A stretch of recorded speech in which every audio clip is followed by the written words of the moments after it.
नमस्कार दोस्तों, मैं हूं मुकेश कुमार ढाका और आज आपके सवालों के जवाब के लिए मेरे साथ है एसपी सर। तो नमस्कार। एक्सपर्ट के रूप में ये अपने सवालों के जवाब देंगे और आज का जो मुख्य सवाल है वो सर ये है कि रीट जो लेवल 2 है उसमें क्या 2 एग्जाम होंगे, और अगर एग्जाम 2 होते हैं या 1 होता है तो वेटेज क्या रहेगा स्नातक के जो मार्क्स हैं और जो आरटेट या जो रीट का जो सर्टिफिकेट है उसका। जब आपके मन में ये सवाल आता है कि 2 परीक्षाएं होंगी, उसका अर्थ ये निकलता है कि एक परीक्षा तो रीट होगी, उसके बाद में विषयों का एक पेपर और होगा। आप जब ये कहते हैं कि वेटेज हटेगा या न्यूनतम होगा, वेटेज की जब आप बात करते हैं तो उसका अर्थ ये निकलता है कि कुछ वेटेज रीट का हो, कुछ वेटेज स्नातक का हो। यहां हम समझ सकते हैं 2018 की रीट की परीक्षा और उसके पश्चात हुई नियुक्ति की प्रक्रिया से। उसमें यह हुआ था कि रीट के 70% अंक जुड़े थे और 30% जो अंक हैं वो स्नातक के जुड़े थे, और इस पर भरपूर विवाद हुआ था कि स्नातक के जो 30% अंक हैं उसमें कुछ विद्यार्थियों ने बाहरी राज्यों से फर्जी डिग्रियां लेके आए जिसमें स्नातक के उनके अच्छे अंक थे जिनका 30% जोड़ा गया। कुछ विद्यार्थियों का यह विरोध था कि हमने 5 साल पहले, 8 साल पहले या 15 साल पहले बीए किया, उस समय मार्किंग कठोर होती थी, वर्तमान में मार्किंग सरल होती है।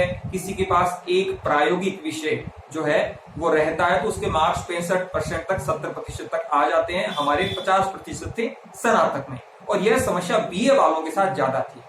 ये सभी जो भी विरोध थे या विद्यार्थियों की समस्याएं थी, ये वर्तमान सरकार तक पहुंची और वो इस पर गंभीरता से विचार कर रही है कि इन समस्याओं का समाधान कैसे हो। अब समाधान के लिए 2 विकल्प है सरकार के पास। हो सकता है जब ये वीडियो अपलोड हो रहा हो उसके आसपास ही सरकार बता दे कि 1 परीक्षा होगी या 2। यदि 1 परीक्षा होती है तो मेरा व्यक्तिगत मानना यह है कि रीट के जो वेटेज 70% था वो बढ़कर 90%, 95% तक जा सकता है, और स्नातक का 5 या 10% रह सकता है यदि 1 परीक्षा होती है तो।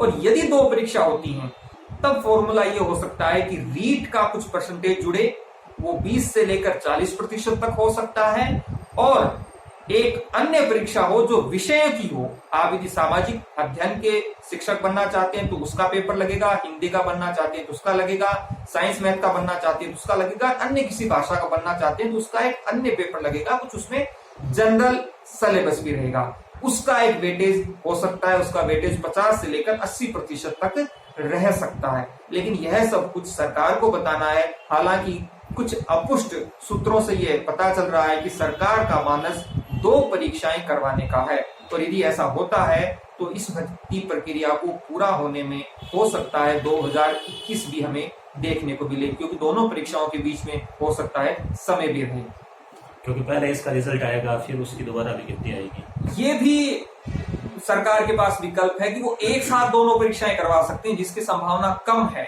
कि आप एक ही दिन रीड करवाएं और उसी के साथ 1-2 दिन का गैप लेकर भी दूसरी परीक्षा जो सब्जेक्ट की हम चर्चा कर रहे हैं वो करवाएं। इसकी संभावना लगभग न्यूनतम है, लेकिन सरकार चाहे तो करवा भी सकती है। उसके लिए समय देना होगा, क्योंकि अभी तक उन्होंने ये तय नहीं किया है कि परीक्षाएं 2 होंगी।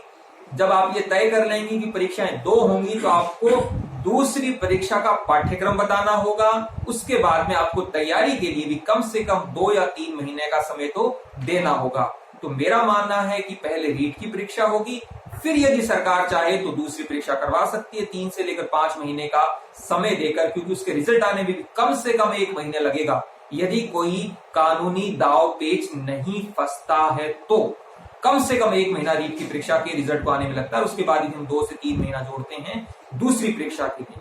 तो ये सरकार बताएगी वो भर्ती प्रक्रिया किस प्रकार से होगी, 1 परीक्षा होगी, 2 होगी, वेटेज कितना होगा, रीट का कितना जुड़ेगा, सेकंड पेपर का कितना वेटेज जुड़ेगा, और पाठ्यक्रम क्या होगा, ये सब कुछ सरकार को बताना है। वो विज्ञप्ति के साथ में आ जाएगा।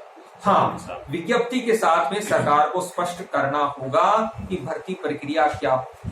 अब अगर मान लीजिए सेकंड पेपर होता है और कोई विद्यार्थी हिंदी या अंग्रेजी या सामाजिक, वो किससे शिक्षक बनेगा, उसकी क्या पात्रता रहेगी? रीट लेवल 2 में किसी भी विषय का अध्यापक बनने के लिए वो विषय आपके पास स्नातक अर्थात ग्रेजुएशन में होना चाहिए। इसको हम थोड़ा सा समझें। यदि आप भाषा हिंदी का लेवल 2 का अध्यापक बनना चाहते हैं तो आपके भाषा हिंदी अर्थात हिंदी साहित्य सब्जेक्ट स्नातक अर्थात बीए में होना चाहिए। साथ में आपको रीट में भाषा प्रथम या द्वितीय के रूप में एक भाषा के रूप में आपको हिंदी को रखना अनिवार्य है। यदि आप इंग्लिश के शिक्षक बनना चाहते हैं तो आपके इंग्लिश लिटरेचर या तो आपके स्नातक में होनी चाहिए या फिर आपने इंग्लिश से एडिशनल किया है तो वो भी मान्य है, और आपको इंग्लिश को लैंग्वेज के रूप में भी रखना होगा रीट की परीक्षा में। और यदि 2 परीक्षाएं होती हैं तो जो दूसरी परीक्षा होगी वो स्पेशल सब्जेक्ट की होगी, जिसमें आपके विषय का गहरा ज्ञान परखा जाएगा। वहां हिंदी का अलग पेपर होगा, अंग्रेजी की जो शिक्षक बनना चाहते हैं उनका अलग पेपर होगा, सामाजिक अध्ययन का जो शिक्षक बनना चाहते हैं उनका अलग पेपर होगा, उर्दू का अलग पेपर होगा। वहां उनको एक ही विषय की तैयारी करनी है। वहां यदि दूसरी परीक्षा यदि देने जाएंगे तो एक विषय की करने, और यदि केवल एक एग्जाम होता है जैसा 2018 में हुआ तो जो हिंदी का अध्यापक बने उन्हें हिंदी के कोई स्पेशल एग्जाम देना नहीं पड़ा। उन्हें केवल 30 क्वेश्चन भाषा प्रथम या द्वितीय के रूप में चुने उन्होंने और उसकी परीक्षा दी और वो शिक्षक बने। धन्यवाद सर जानकारी के लिए।